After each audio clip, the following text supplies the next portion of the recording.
As the Ford F-150 rumbled toward the security checkpoint of Naval Amphibious Base Coronado, I instinctively slid my hand into my blazer pocket. My fingers grazed the cool, familiar edge of my blue military ID, ready to present it to the sentry. "Put that thing away." My father, sitting in the passenger seat, suddenly lunged across the center console. He snatched the card from my hand and threw it aggressively onto the floorboard. "Don't you dare embarrass Caleb. I told you, today you are just a guest. You are not some failed enlistee showing off a low-level staff badge." My hand hung suspended in the air, empty and trembling. My knuckles turned white as I gripped the steering wheel, forcing the bile of anger back down my throat. I didn't look down at the floor, where my dignity was currently lying under the heel of his dusty work boot. "Mark my words," he hissed, adjusting his collar. "If anyone asks, you're a secretary. Don't let them know the Rileys have a quitter in the family." I swallowed the metallic taste of blood from biting my cheek and nodded. My poor deluded father didn't know that the card he just tossed wasn't a staff badge. It was a Rear Admiral's identification. It was the only card in this truck that had the authority to command the entire fleet, anchored just beyond that fence. I exhaled slowly, a practiced breath I learned in officer candidate school to lower my heart rate, and bent down at the waist.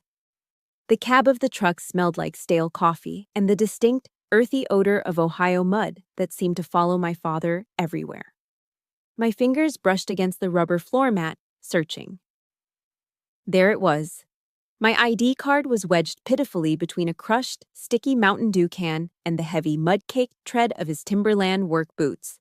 He didn't even have the courtesy to shift his leg. He just sat there, staring out the window at the Pacific Ocean, occupying as much space as possible. "Hurry up with it," he grumbled, his eyes fixated on the Navy flags snapping violently in the wind outside. "Don't let the guards see you digging in the trash like a raccoon." I hooked the card with my fingernail and pulled it free. I used the sleeve of my blazer to wipe away a smear of gray dirt from the plastic. The face in the photograph looked back at me, stern, focused, the face of a woman who managed billion-dollar budgets and classified operations.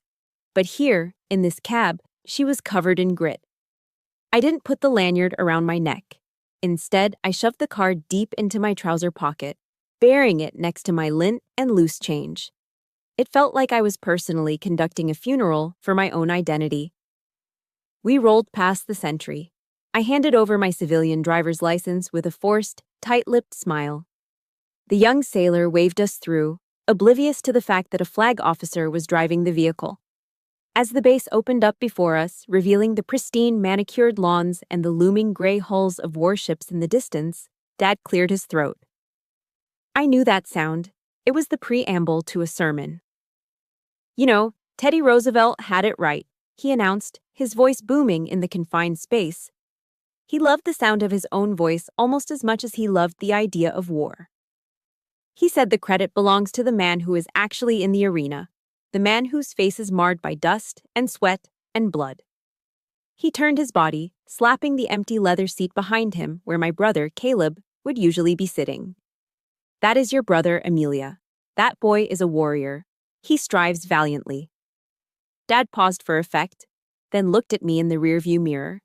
His blue eyes, usually so warm when looking at Caleb, were sharp as a razor when they found mine. "And you are the critic. You're the cold, timid soul who knows neither victory nor defeat. You sit in the stands, clean and safe, pointing out how the strong man stumbles." Every word was a nail driven into my chest. I kept my eyes on the road, watching the yellow lines blur. The arena, I thought bitterly. He had no idea. My arena didn't have cheering crowds. My arena was a windowless room in the Pentagon called a SCIF, where the air was recycled and the decisions I made determined whether thousands of men like Caleb lived to see another sunrise. But to Frank Riley, if you didn't have mud on your boots, you weren't working. "Frank, please, don't start on her." My mother's voice floated from the back seat. It was frail, barely audible over the hum of the engine. I glanced in the mirror. Mom was making herself as small as possible, gazing out the window at the passing barracks. That was her contribution to my defense for the last 40 years. A polite request for a ceasefire that she knew would be ignored. Dad let out a short, dismissive laugh. You coddled her, Mary. That's the problem. And look at the result. What has she done for the Riley name? 42 years old. No husband, no kids. Just some vague paper-pushing job in D.C. filing memos. Mom went silent. I saw her hand dip into her purse and pull out her rosary beads. Her thumb moved rhythmically over the plastic crucifix. Hail Mary, full of grace. Her silence was worse than his insults. His words were just noise, but her silence was a confirmation. It told me that in this war, I was entirely, utterly alone. I gripped the steering wheel tighter, reciting a different verse in my head. Matthew 6:4, Your Father who sees in secret will reward you. It was the only shield I had left. We pulled into the visitor parking lot near the parade deck. The asphalt was radiating heat. Before the engine even fully cut out, Dad had popped his door open, energized by the proximity to military greatness. And there he was. Caleb. My little brother stood near the entrance, looking like a recruiting poster in his dress whites. The uniform was crisp, the fabric blindingly bright in the California sun. Dad! Caleb yelled, waving. My father moved with a speed I hadn't seen in years. He practically leaped from the truck, bypassing me completely to wrap Caleb in a bone-crushing bear hug. There he is! There's my seal! I stepped out of the truck, the heat hitting me instantly. I walked around to the trunk to get our things, but Dad was already there. He grabbed the cooler full of water bottles and the heavy professional camera bag he had brought. He didn't hand them to me. He threw them at me. I caught the camera bag against my chest with a grunt, the strap tangling around my arm. The cooler slammed against my hip. Hold these, Amelia, he ordered, not even looking at me. His eyes were locked on Caleb, glowing with adoration. Your brother's hands are for holding a rifle and accepting medals, not for hauling water. At least make yourself useful for once. I stood there, weighed down by 50 pounds of gear, looking like a hired porter. Dad put his arm around Caleb's shoulders, and Mom fell in step beside them. They began walking toward the parade field, a perfect triad. So, tell me about Hell Week again, I heard Dad say as they drifted away. I adjusted the heavy strap cutting into my shoulder, the dust from the floorboard still on my fingers. I took a deep breath, swallowed the lump in my throat, and began to follow them, keeping a respectful 10 paces behind. Just a guest. Just a spectator. Just a ghost. The bronze statue of the naked warrior stood imposing on its concrete pedestal, a silent sentry overlooking the Pacific Ocean. It was the holy grail for every family visiting the Naval Amphibious Base. The statue, a tribute to the World War II frogmen, who were the forefathers of the modern SEALs, was the obligatory backdrop for graduation photos. The air here was salty and thick with the sound of seagulls and distant boat engines. My father, re-energized by the atmosphere, dropped the cooler he had been carrying and grabbed Caleb by the shoulder, steering him toward the monument. Get in there, Mary. You too, son, Dad barked, his face flushed with excitement. Right in front of the plaque, we need the ocean in the background. They shuffled into position. Mom smoothed her skirt, looking uncomfortable in the wind, while Caleb stood tall, his white uniform gleaming against the dark bronze of the statue. I set the heavy gear bags down on the pavement and instinctively took a step forward. It was a reflex. I was a Riley. I was part of this family. I moved to stand next to Mom, just as I had in every family portrait since I was a toddler. But before the heel of my shoe could even touch the bottom step of the pedestal, a heavy hand slammed against my chest. It wasn't a strike, exactly. It was a stiff arm, the kind a football player uses to keep a defender at bay. The force of it stopped me dead in my tracks and pushed me back 2 stumbling steps. Not you, Amelia, Dad said. His voice was devoid of malice. It was just cold, factual, as if he were correcting a child who didn't know their place. This picture is for the people who served, the people who sacrificed. He pointed a calloused finger at the heavy Canon camera bag I had just set down. You take the picture. That's why you're here. I stood there for a second, the breath knocked out of me not by his hand, but by his logic. In his mind, my 20-year career, my rank, my sacrifices, they didn't exist. I was a civilian, an outsider. I swallowed the lump in my throat, picked up the camera, and uncapped the lens. It was a heavy, professional-grade DSLR that Dad had bought specifically for this trip.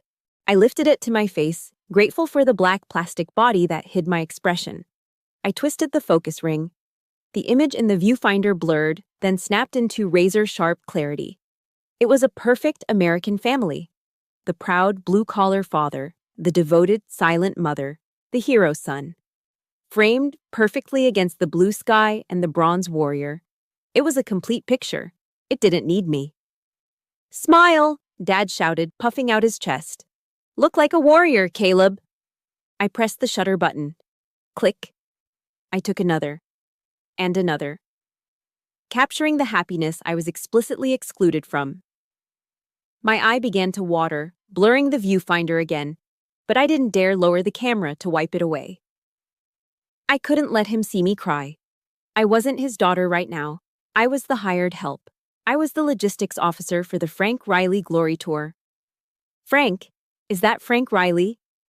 A booming voice came from the sidewalk behind me. I lowered the camera and turned. A large man in a plaid shirt and khakis was waddling toward us, flanked by a woman with dyed blonde hair. "Bob Miller!" Dad shouted, breaking his pose. He rushed over to shake the man's hand. "I didn't know you guys were coming out." It was Mr. Miller, our old neighbor from Ohio. Small world. They started the loud backslapping ritual of two Midwestern dads meeting far from home. Dad immediately pulled Caleb over, showing him off like a prize steer at the county fair. "You remember Caleb. Just graduated. Top of his class, probably." Dad bragged, ignoring the fact that Caleb had barely scraped by academically. Mr. Miller nodded appreciatively, then his eyes drifted over to me. He squinted against the sun. "And is that Amelia?" "Well, I'll be damned. Haven't seen you since you left for... Where was it? College?" He smiled warmly. "I heard you were doing big things in D.C., working for the government, right?"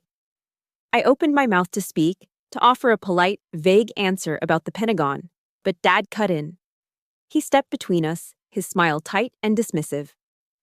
"Big things? Hardly."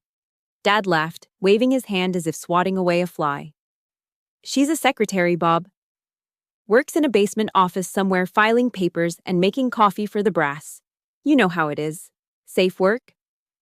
Boring work." Mr. Miller's smile faltered. He looked at me, and the respect in his eyes instantly dissolved into pity. "Oh, I see. Well, that's good too. Benefits are probably good, right? Good for a single woman." "Exactly," Dad said. "Keeps her busy." I gripped the camera strap so hard the nylon bit into my skin. Secretary. I commanded a budget larger than the GDP of some small countries, and he had reduced me to a coffee girl. I forced a smile, a mask of stoic indifference, and nodded. "It pays the bills, Mr. Miller." We said our goodbyes and started walking toward the reception hall. Dad was walking on air, still high from bragging to his neighbor. I lagged behind, hauling the camera and the cooler again. We passed a row of administrative buildings. A group of 3 naval officers was walking toward us in their khakis. They were young, fit, and moving with purpose. The one in the lead, a lieutenant with the shiny silver bars on his collar, looked up as we approached. His eyes scanned our group. He saw Dad, saw Caleb, and then his gaze landed on me. He stopped. His eyes went wide. He recognized me. I had briefed his unit 2 months ago regarding a classified deployment schedule. He knew exactly who the woman in the gray blazer carrying a cooler was. His posture stiffened. His right hand started to twitch upward, instinctively moving to snap a salute to a flag officer. "Good morning, he started to say. My eyes locked onto his. I didn't slow down. I simply narrowed my eyes and gave a microscopic shake of my head. "Don't you dare!" my eyes screamed. "Not now." The lieutenant froze. He was smart. He saw the civilian clothes, the heavy bags, the oblivious family. He understood the order. He swallowed the word, Admiral, dropped his hand, and awkwardly looked at the ground, sidestepping us as he hurried past. Dad, who had been watching the interaction, let out a snort of derision. "Did you see that, Amelia?" he sneered, shaking his head. That officer didn't even look you in the eye. He almost bumped into you. He gestured around the base, encompassing the ships, the flags, and the sailors. You don't belong here, he said, satisfied with his own assessment. To these men, you're invisible. And honestly, it's better that way. Just stay in the background and don't embarrass your brother. I watched the lieutenant disappear around the corner, my heart pounding a frantic rhythm against my ribs. Dad was wrong. I wasn't invisible. I was incognito. And the weight of that secret was becoming heavier than the bags I was carrying. The outdoor reception area was thick with the smell of charcoal smoke, sweet BBQ sauce, and the salty tang of the Pacific breeze. It was a classic American celebration, loud, boisterous, and fueled by coolers full of ice-cold beer. My father was in his element. He had already downed his third can of Budweiser and had successfully commandeered a large picnic table in the center of the patio. He was holding court, surrounded by a group of other parents who were listening to him with polite, slightly glazed-over expressions. It's genetics, pure and simple, Dad announced, waving a sauce-covered pork rib in the air like a conductor's baton. A drop of red sauce splattered onto the white plastic tablecloth, but he didn't notice. My father fought in the Pacific in World War II. I did my time in Vietnam, and now Caleb is a SEAL. The warrior blood runs straight through the Riley veins.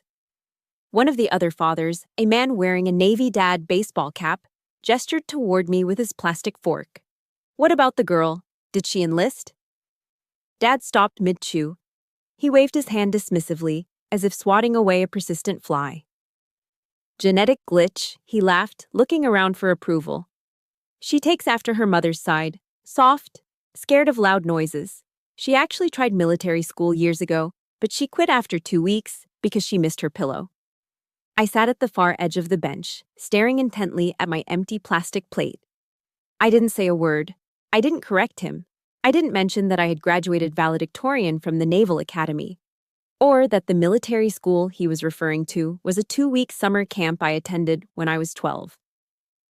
Caleb returned to the table then, balancing a large tray of food. He set a plate in front of Dad. A massive slab of ribs, glistening with glaze, and a heap of coleslaw. He gave Mom a sensible plate of grilled chicken salad. Then, he looked at the last 2 plates.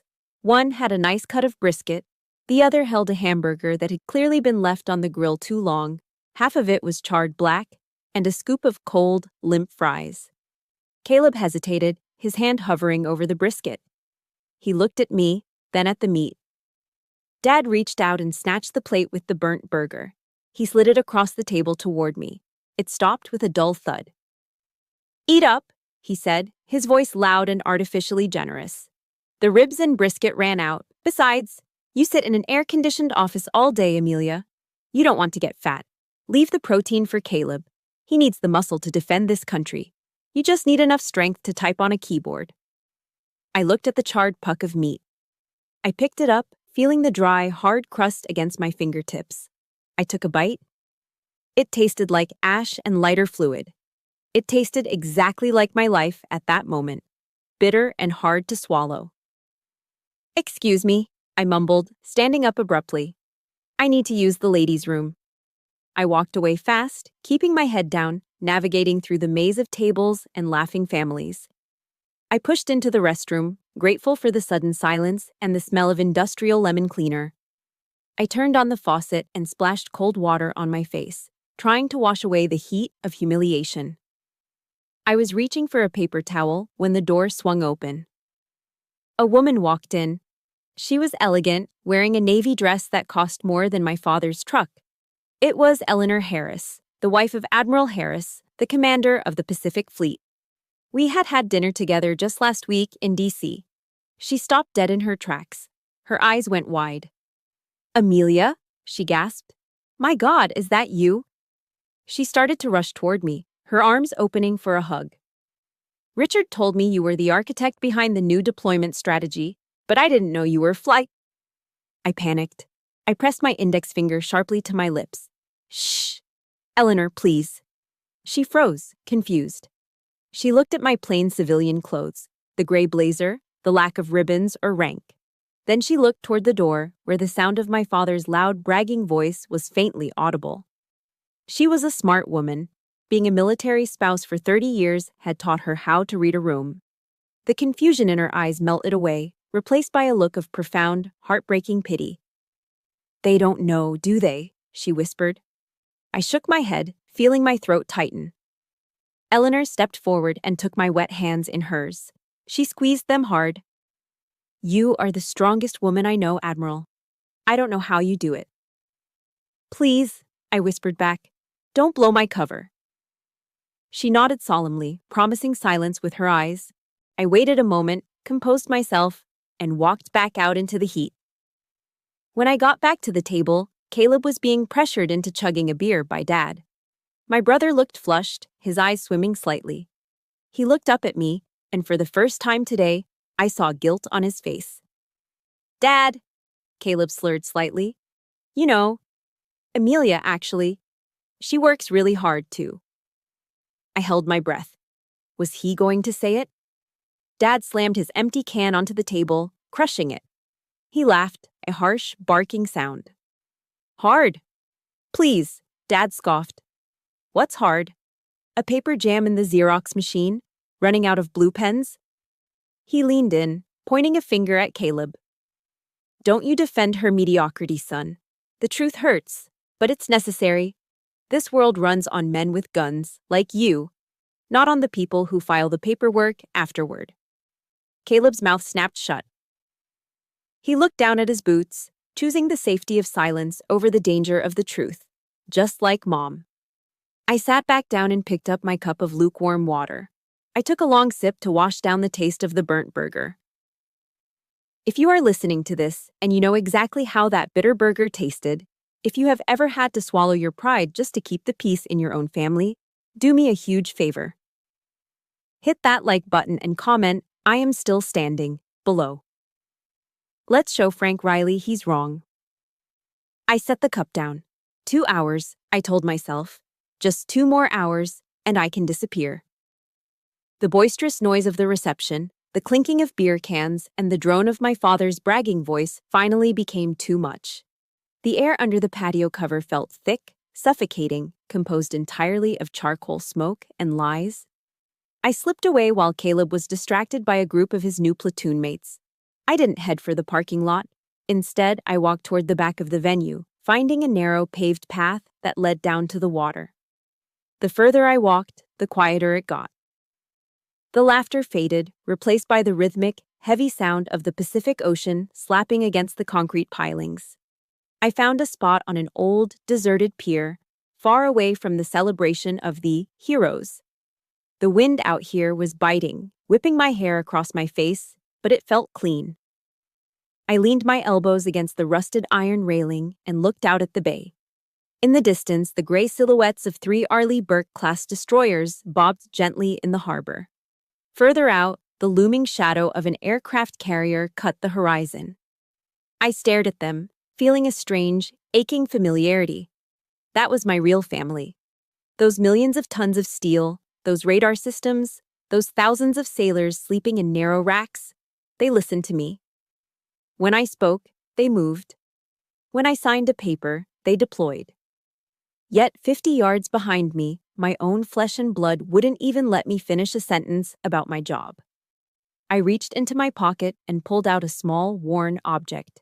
It was a rosary, the beads made of simple wood, smoothed down by decades of prayer. It had been my grandmother's. She was the only Riley who had ever looked at me with something other than disappointment. "Amelia," she used to say, holding my chin, "you have the eyes of a general. Don't let them make you look down." I rubbed the wooden cross with my thumb. The texture brought back a memory I'd tried very hard to bury. It was 3 years ago, the day I pinned on my first star. Making Rear Admiral is a statistical anomaly. It is the summit of a career, the moment you ascend from being an officer to being a flag officer. I had sent first-class tickets to Ohio a month in advance. I wanted them there. I wanted Dad to see that I had made it to the top of the mountain, even if I climbed a different path than he wanted. He sent the tickets back. I could still hear his voice on the phone, casual and dismissive. "Can't make it, Amy. I've got to reshingle the tool shed before the rains come. Besides, it's just a ceremony for paper pushers, right? Not like you're receiving the Medal of Honor. That night, after the ceremony, after the handshakes from the Secretary of the Navy and the polite applause of strangers, I didn't go to the gala dinner. I felt like a fraud in the ballroom. Instead, still wearing my dress whites, the immaculate choker collar, the gold shoulder boards, the single star gleaming under the streetlights. I drove my car through an In-N-Out drive-thru. I bought a double-double, animal style, and a chocolate shake. I parked in the darkest corner of the lot, engine idling. I sat there, a newly minted Admiral, eating a fast food burger alone in the dark. I remembered a drop of special sauce falling onto my pristine white trousers, leaving a stain I couldn't wipe off. I stared at that stain and broke down. I cried until I couldn't breathe, sobbing into the wax paper wrapper. That night, amidst the smell of grilled onions and loneliness, I learned the hardest lesson of command. Success unshared is colder than failure. A victory with no one to toast it feels remarkably like a defeat. The wind on the pier gusted, snapping me back to the present. The salt spray stung my eyes, or maybe they were stinging for other reasons. I closed my hand tight around the rosary, the wood digging into my palm. I bowed my head. "Lord," I whispered into the crashing waves, my voice cracking. "Take this cup from me." I wasn't Jesus in the garden, but I felt the weight of my own impending crucifixion. I knew what was coming in that hall, more insults, more erasure. "But," I continued, the prayer turning into a bargain, "if I must drink it so this family can have their happy day, then give me the strength to stay quiet. Give me the humility to play the fool for just a few more hours. Don't let me scream at him. Don't let me destroy him just to save my own pride." I didn't pray for glory. I didn't pray for them to recognize me. I just prayed for the endurance to survive their ignorance. Then, the sky tore open. Boom roar. The sound was physical, a vibration that started in the soles of my feet and rattled my teeth. 2 FA-18 Super Hornets screamed overhead, banking hard over the bay in a low-altitude training maneuver. They were moving at 400 knots, trailing white vapor from their wingtips, their afterburners glowing like angry eyes. The noise was deafening. To anyone else, it was just noise. But to me, it was a language. It was the sound of freedom. It was the sound of billions of dollars of American air power. And it was the sound of my world. I opened my eyes and watched them bank upward, disappearing into the clouds. My heart, which had been beating with the erratic rhythm of anxiety, suddenly steadied. It synced with the fading roar of the jets. I am not a secretary, the rhythm beat. I am not a disappointment. I am Rear Admiral Amelia Riley. I command the chaotic sea. I can certainly handle one insecure old man. I put the rosary back in my pocket. I smoothed down the front of my gray blazer, brushing off imaginary lint. I squared my shoulders, adjusting my posture until my spine was a rod of steel. The sad, lonely woman who ate burgers in the dark was gone. She stayed on the pier. The woman who turned back toward the reception hall was different. I checked my watch. The graduation ceremony, the main event, was starting in 20 minutes. "All right, Dad," I whispered to the empty air. "Let's finish this." I turned on my heel and marched back toward the noise, my head high, walking with the stride of someone who owns the ground beneath her feet. The auditorium was a cavernous space, chilled by aggressive air conditioning and smelling faintly of floor wax and nervous sweat. It was packed to capacity. Every seat was filled with proud parents, wives, and girlfriends, a sea of Sunday bests and patriotic lapel pins. The front 3 rows were cordoned off with velvet ropes. These were the VIP seats, upholstered in plush red fabric, reserved for the families of the graduating class and high-ranking guests. My father, energized by the grandeur of the event, practically marched Mom down the center aisle. He spotted our assigned section in the second row, right near the stage. He ushered Mom in first, then Caleb's empty seat was saved, and then he took the aisle seat for himself, spreading his legs wide in a display of territorial dominance. I followed close behind, carrying the heavy camera bag and the cooler, my shoulders aching. I moved to slide into the empty seat next to Mom, grateful for a chance to finally sit down. Thump. Dad swung the heavy canvas camera bag off his shoulder and dropped it squarely onto the seat I was aiming for. He then draped his navy blue blazer over the back of it. "Full up," he said, not even turning his head to look at me. His eyes were scanning the program. I blinked, confused. "Dad, that's a seat. The bag can go on the floor."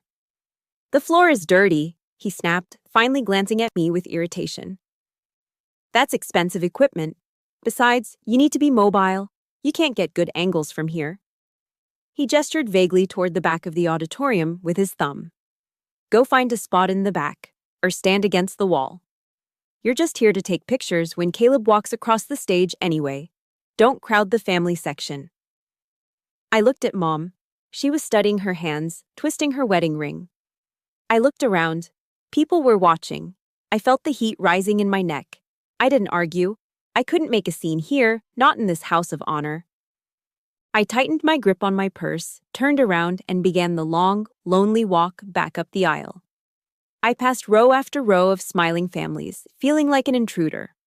I found a spot at the very back of the room, near the double doors. I leaned against the cold plaster wall, standing next to a teenage usher and two Secret Service agents who were scanning the crowd. This was where the help stood. "Ladies and gentlemen, please rise for the national anthem." The voice boomed over the PA system.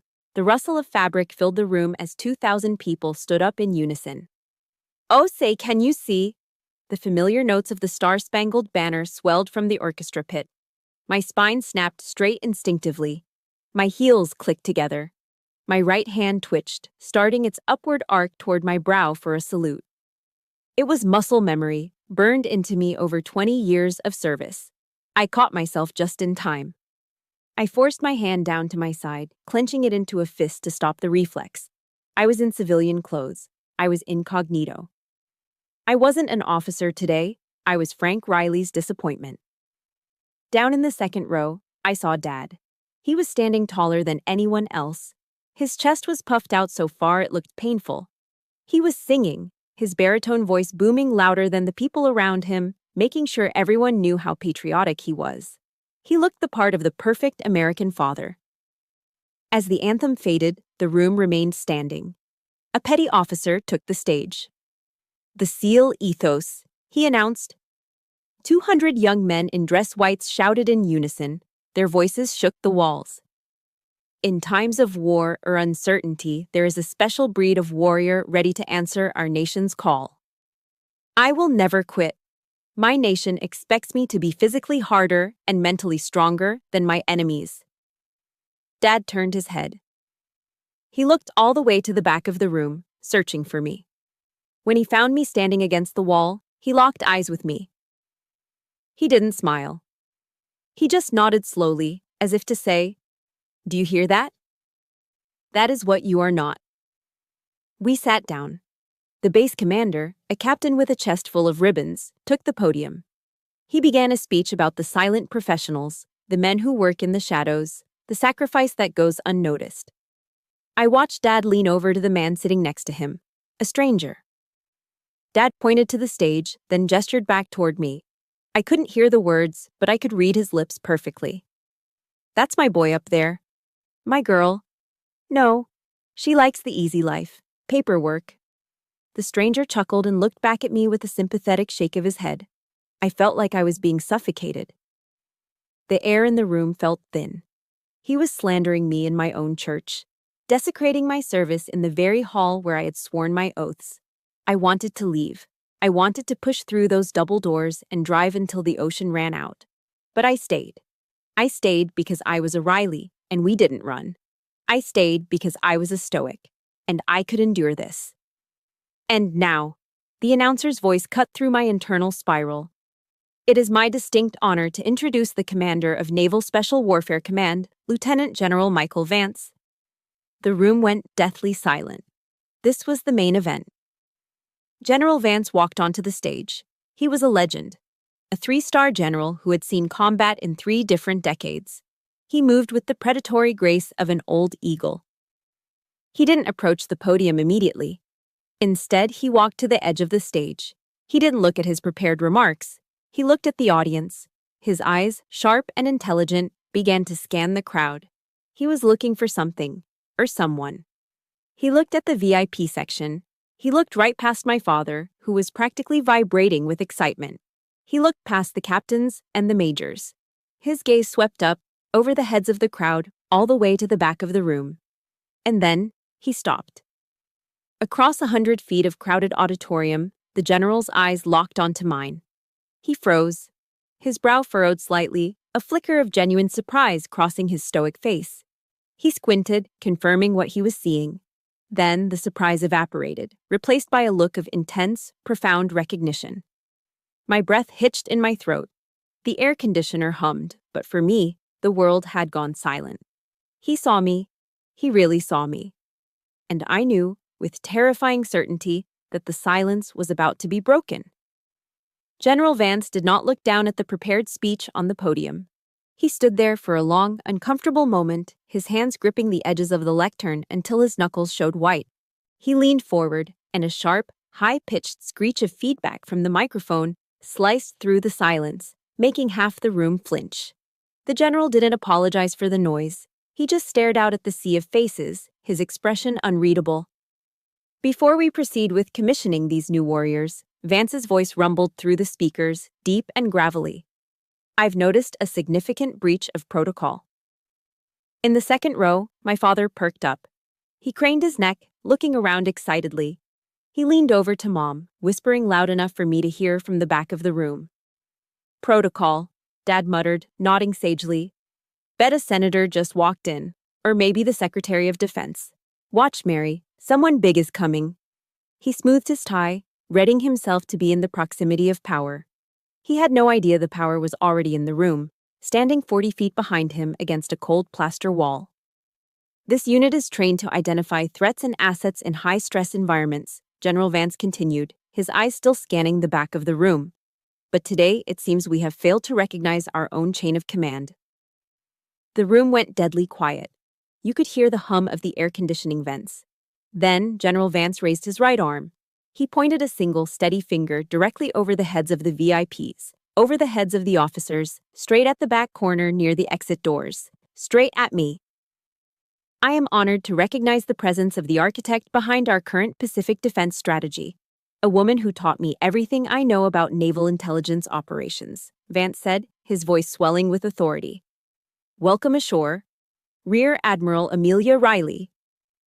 The name hit the room like a physical blow. For a split second, there was absolute silence. The kind of silence that follows a gunshot before the echo registers.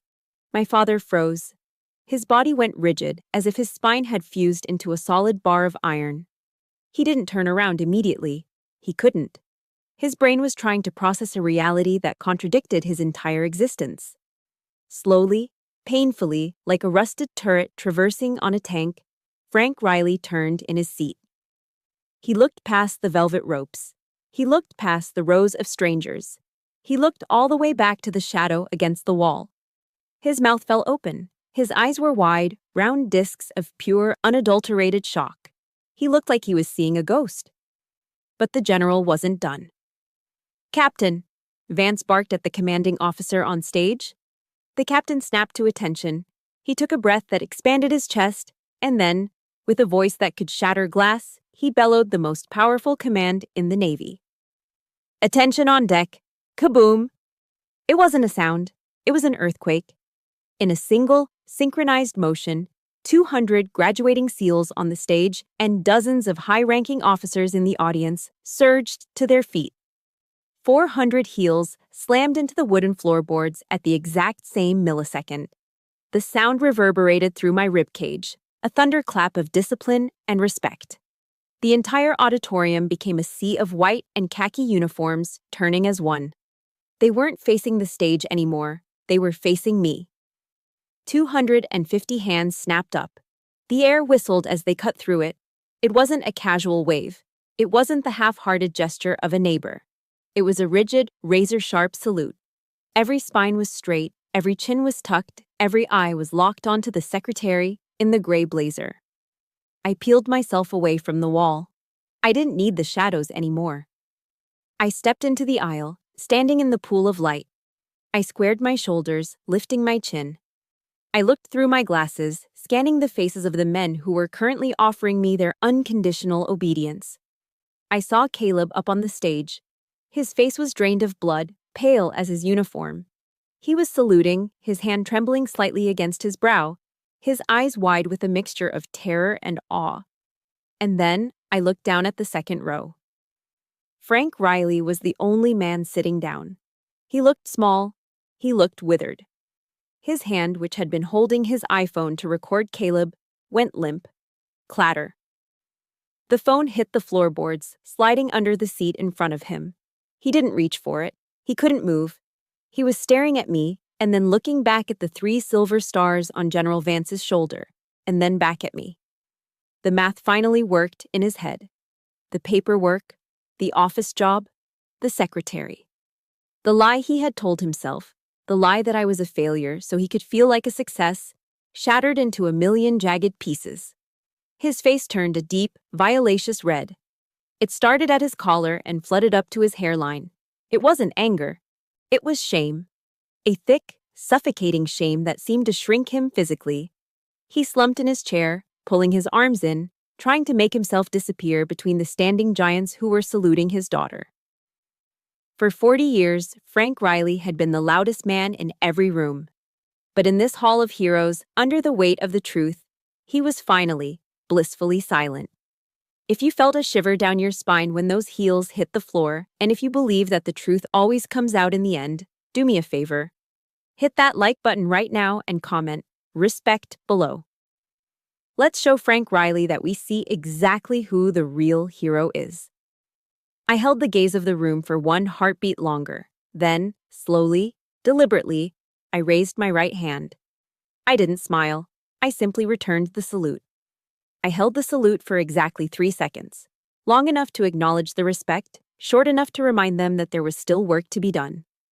"Thank you, gentlemen," I said. My voice wasn't loud, but in the pin-drop silence of the auditorium, it carried all the way to the stage. "Carry on." I dropped my hand. Simultaneously, 200 hands snapped down. The sound of fabric brushing against fabric was the only noise in the room. General Vance nodded at the stage, signaling the ceremony to continue, and the room exhaled. People sank back into their seats, the folding chairs squeaking under the collective weight of a stunned audience. But the atmosphere had irrevocably shifted. The air in the room, previously thick with anticipation for the new graduates, was now heavy with a different kind of tension. Nobody was looking at the stage anymore. Nobody cared about the diplomas being handed out. Every eye in the room was darting furtively toward the back wall where I stood, and then bouncing down to the second row of the VIP section. The whispering started slowly, a low hum that quickly grew into the buzzing of an agitated hive. In a small town or a tight-knit military community, gossip travels faster than light. "Did you see that? That's Frank Riley's daughter. I thought he said she was a secretary." "A rear admiral? Does he not know his own kid's rank?" "God, that's embarrassing. He's been bragging about the son all morning and ignoring a flag officer." Down in row 2, my father sat hunched over. The man who had taken up so much space in the truck, who had spread his legs wide and draped his coat over my seat, had collapsed in on himself. He was staring at his knees, his hands gripping his thighs so hard his knuckles were white. He looked like he was trying to physically shrink, to fold himself into the gaps between the floorboards. Mr. Miller, our neighbor from Ohio, leaned in from the aisle seat. He didn't whisper quietly enough. "Frank," Miller hissed, confused but accusing. "You told me she made coffee. You said she was administrative support." Dad didn't answer. He couldn't. He just shook his head slightly, a jerky, spasm-like motion. He didn't look left. He didn't look right. He certainly didn't look back at me. The arrogance that had fueled him for decades had been stripped away, leaving behind a confused, shivering old man. Beside him, my mother did something she had never done in my lifetime. She stopped praying. She wrapped her rosary beads around her wrist, placed her hands in her lap, and turned her head to look at her husband. She didn't scream. She didn't scold. She just looked at him with a quiet, devastating disappointment. That look was louder than any shout. The rest of the ceremony passed in a blur. When the final dismissal was given, the room erupted into movement. Usually, this is when families rush the stage. Not today. General Vance stepped off the podium and walked straight down the center aisle. People who had been waiting to shake his hand saw his trajectory and instinctively stepped back. The crowd parted like the Red Sea, clearing a wide path from the stage directly to the back wall. Vance ignored the local politicians.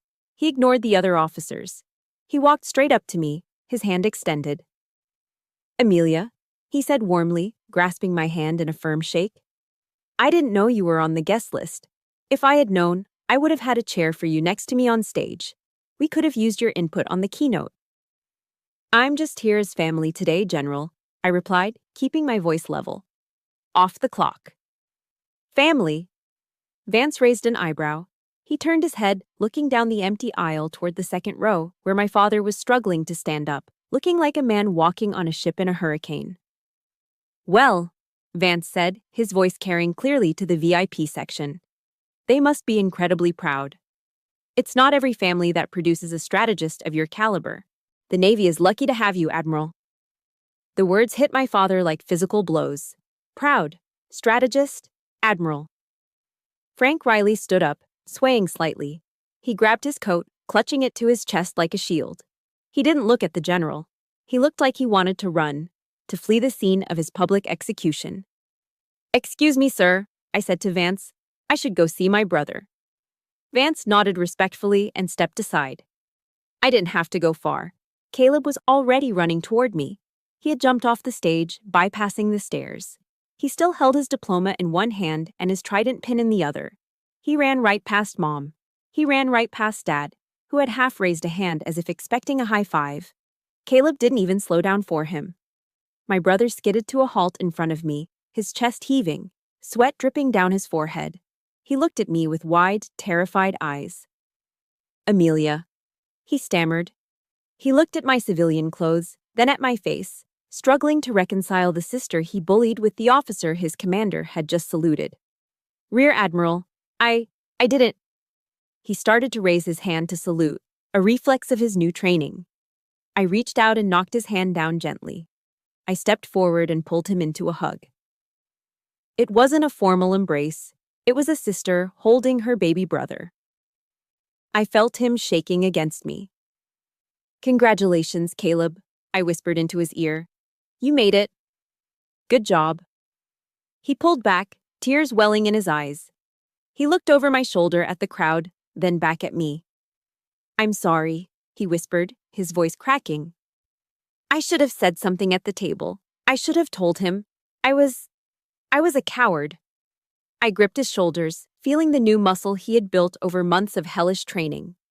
"You're a SEAL now, Caleb," I said firmly, looking him dead in the eye. "We don't do cowardice, not anymore. You stand up for the truth, even when it's inconvenient. Understood?" "Hoo-yah," he whispered automatically. "Go see Mom," I said, releasing him. He nodded and turned away. I stood there alone for a moment near the exit. I looked past the crowd, past the curious stares of the Millers and the other parents. I saw my father. He was standing by the double doors, silhouetted against the bright California sunlight streaming in from outside. He was alone. No one was shaking his hand. No one was asking him about his war stories. His shoulders were slumped, and his head hung low. He looked like a deflated balloon, empty and pathetic. The rage that had been burning in my gut since the car ride this morning finally cooled. It didn't feel like victory. It felt like tragedy.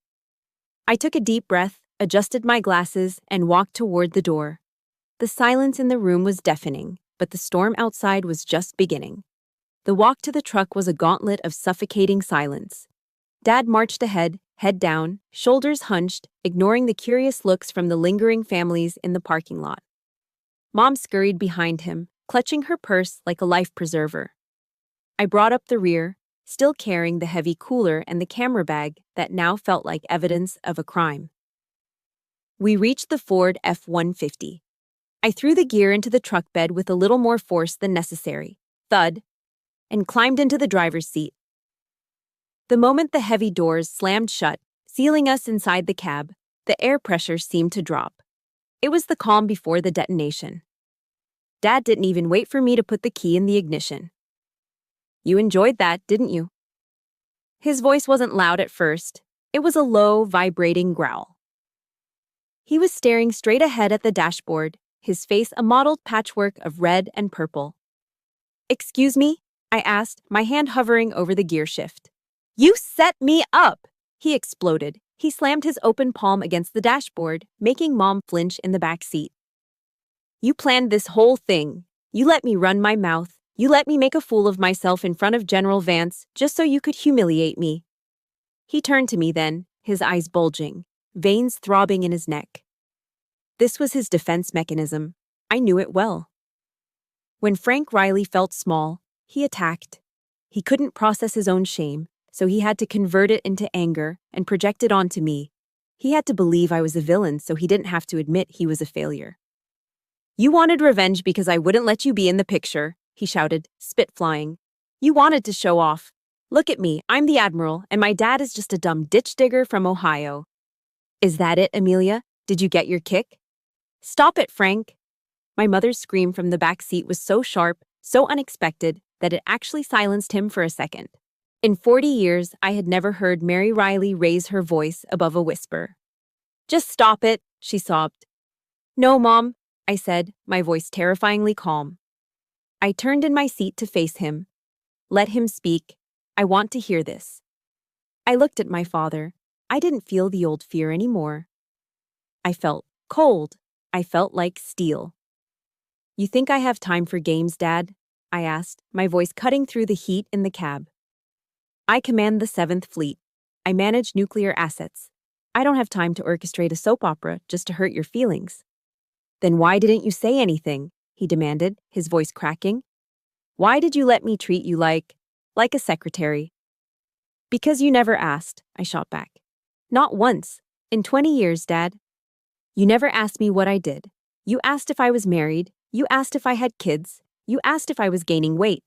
But you never asked me about my service. You were too busy painting me as a failure so you could feel like the big man in the house." He scoffed, shaking his head, trying to regain his footing. "Service? What service? Sitting in an air-conditioned office, pushing papers? That's not sacrifice, Amelia. You don't know the first thing about sacrifice. You don't know what it's like to bleed for this country." That was it. The final line. I didn't yell. I didn't scream. I simply reached into the inside pocket of my blazer and pulled out my wallet. My fingers found the small laminated photograph I kept tucked behind my driver's license. It was old, the edges frayed. "Look at it," I said, tossing the photo onto his lap. He looked down, confused. It wasn't a graduation photo. It was grainy, taken in a field hospital tent. In the picture, I was lying on a stretcher, my face gray and covered in soot. My right shoulder was heavily bandaged, blood seeping through the gauze, staining my desert camouflage uniform dark red. Standing over me, pinning a medal onto my bloody uniform, was a younger General Vance. Dad stared at the photo. He squinted at the medal. It was a gold star surrounded by a silver wreath. "Do you know what that is?" I asked quietly. He didn't answer. His hand started to shake. As a military enthusiast, he knew exactly what it was. "That is the Silver Star, Dad," I said. "Third highest military decoration for valor in combat, awarded for gallantry in action against an enemy of the United States." I didn't," he stammered. "Kandahar Province, November 2010, I recited, the mission report still burned into my memory. "My intelligence unit was ambushed during a site extraction. We were outnumbered 3-1. I took 2 rounds to the shoulder, but I returned fire. I neutralized 3 insurgents and dragged my comms officer 200 yards to the extraction point." I pointed at the photo in his lap. "I didn't get that for typing memos, Dad. I got that for killing men who were trying to kill us." Dad picked up the photo. His fingers brushed against the date printed in the corner. Nov. 26, 2010. He froze. His eyes widened as the date registered. "November 26th, he whispered. "Thanksgiving," I said ruthlessly. Do you remember that Thanksgiving, Dad? You called me. I was in the hospital in Germany, recovering from surgery. But I couldn't tell you that because the mission was classified. I told you I was swamped with work. And you screamed at me. You told me I was a selfish workaholic who didn't care about family. You told me I was ungrateful. I leaned closer to him. I was bleeding through my bandages while you were yelling at me about a turkey. The air went out of him. The anger, the bluster, the arrogance, it all evaporated, leaving behind a hollow shell.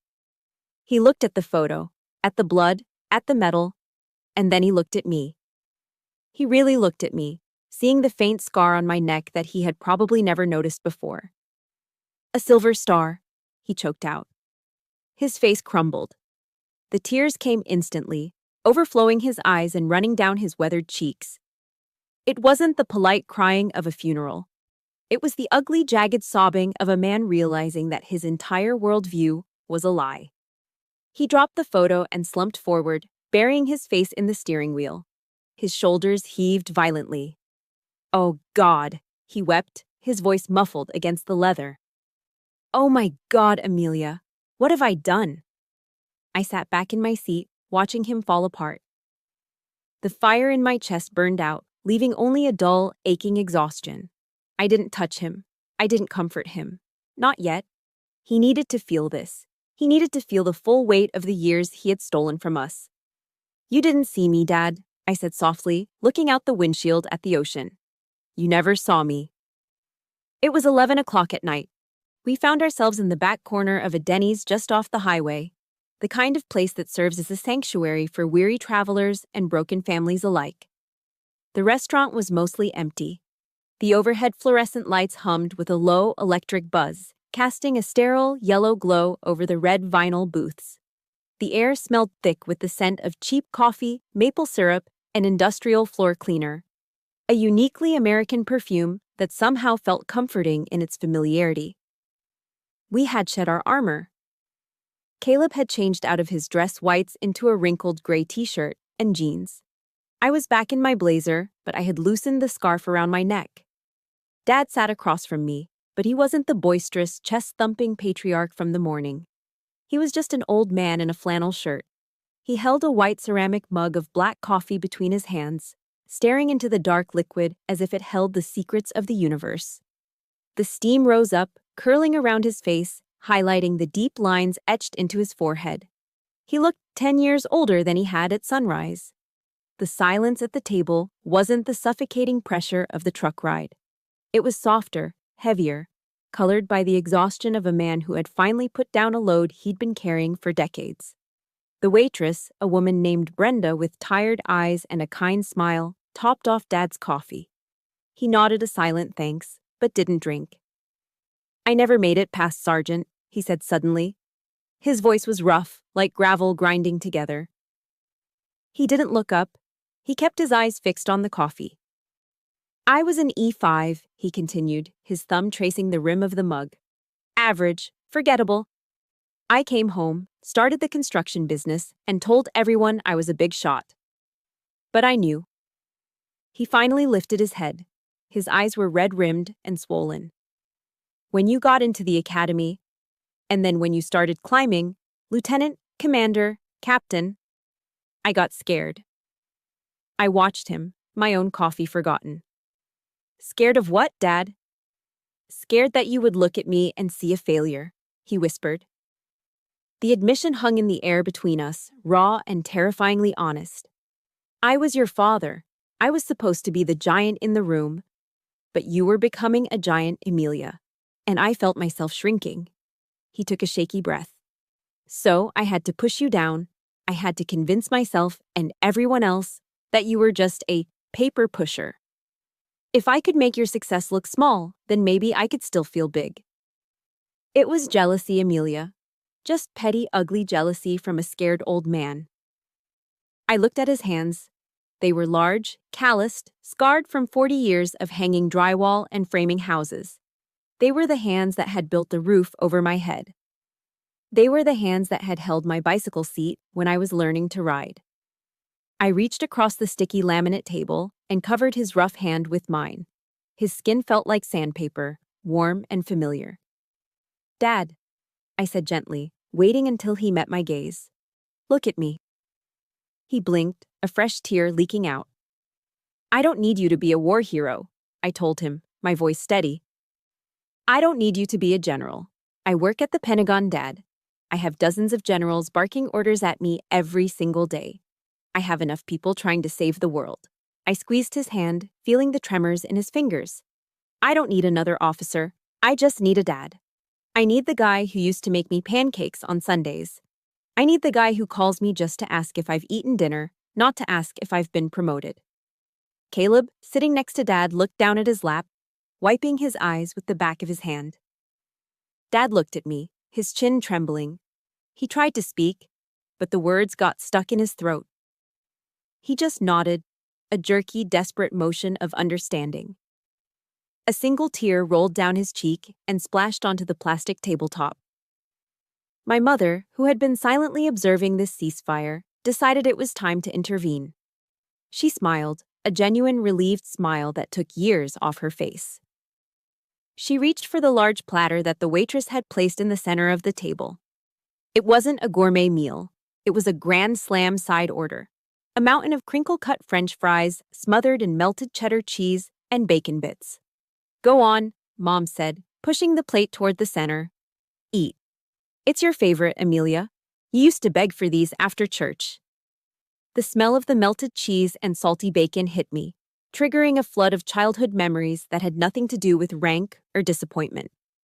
Dad sniffed, wiping his face with a paper napkin. He reached out and picked up a fry, heavy with cheese. His hand was shaking, but he extended it across the table toward me. "Eat, honey," he choked out. I'm sorry about the burnt burger. I'm sorry about the scraps." I looked at the fry. It was greasy, unhealthy, and absolutely perfect. I leaned forward and took it from his hand. I took a bite. It was warm and salty. "It's okay, Dad," I said, chewing slowly. "This is better than any steak." I picked up another fry and offered it to him. He took it, and for the first time in 20 years, we broke bread not as adversaries, but as father and daughter. The taste of the cheap cheese and the diner grease mixed with the salt of our tears. It wasn't just food. It was the taste of forgiveness.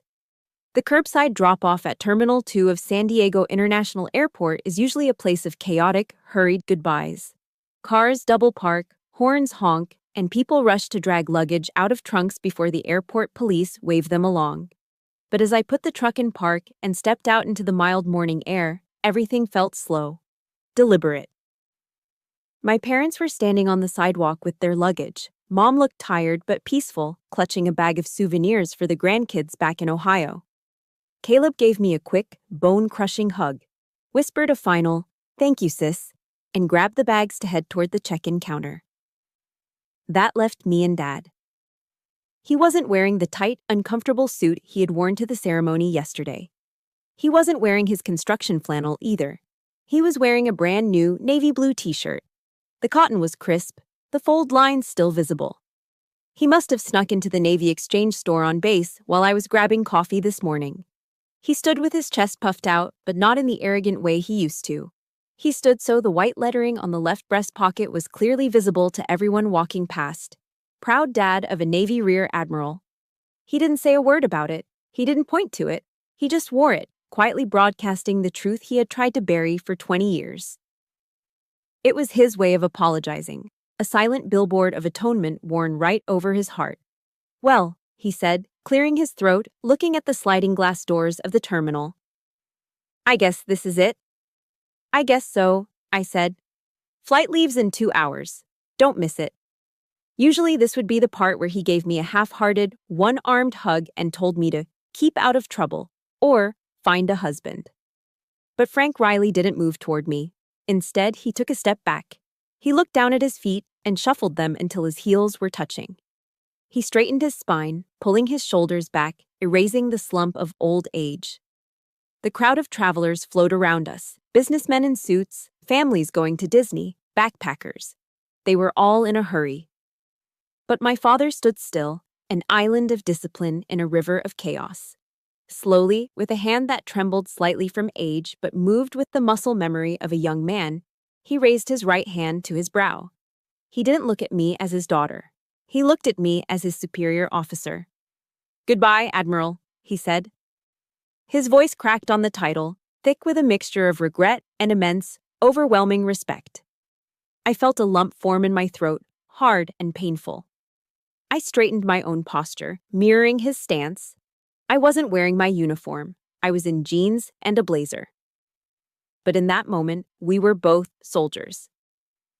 I smiled, a genuine warm smile that reached my eyes. I raised my hand and returned the salute, sharp and precise. "Goodbye, Dad," I said softly. "Stay safe, Sergeant." His eyes widened slightly at the rank. I saw his chin wobble. For a man who felt he had failed because he never rose high enough, hearing his rank spoken with honor by a flag officer was the ultimate validation. He held the salute for a second longer, then nodded, turned sharply on his heel, and walked into the terminal without looking back.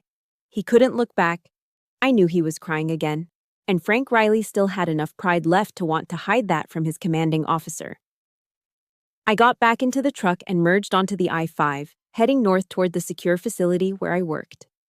The silence in the cab was different now. It wasn't empty. It was peaceful. 10 minutes into the drive, my phone buzzed on the center console.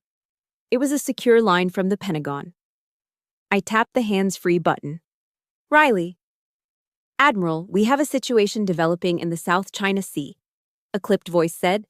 "Satellite recon shows movement near the Spratly Islands. The chairman needs a briefing in 30 minutes. "I'm 10 minutes out," I replied, my voice shifting instantly into command mode. "Have the tactical assessment ready on my desk."